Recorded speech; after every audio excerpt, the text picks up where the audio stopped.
Hi, good morning sa inyong lahat dyan mga ka-idol. Kayo bang mga mataas na followers ba? Yung mga mababa na followers, ipalubak din naman nyo. Kawawa naman sila. May pangarap din silang umaangat at saka dumadami yung followers nila. Kaya lang yung mga mataas na followers, hindi kasi sila magpalubak. Gusto nila sila lang yung aangat.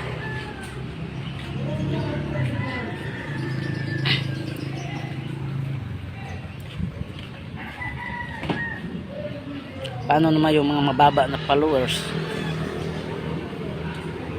May pangarap din naman yun sila. Hinahangad din nila yung mataas na followers. Tapos hindi naman suportahan sa mga maraming followers. Kaya kung sino mang nanonood ngayon, ipalubak po natin sila.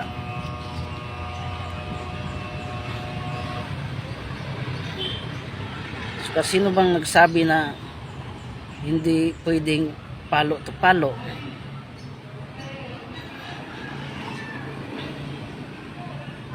Paano na yung mga nagsimula pa lang kung di natin sila ipalubak?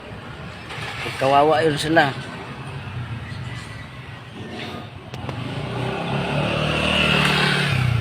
Ako nga na hindi pa gano marami ang followers, pinapalubak ko nga yun sila, yung mga mababa. Sila kasi yung nagbibigay sa atin ng maraming views. Sila yung mahilig na magpalo. Sana naman yung katulad natin medyo marami ng followers,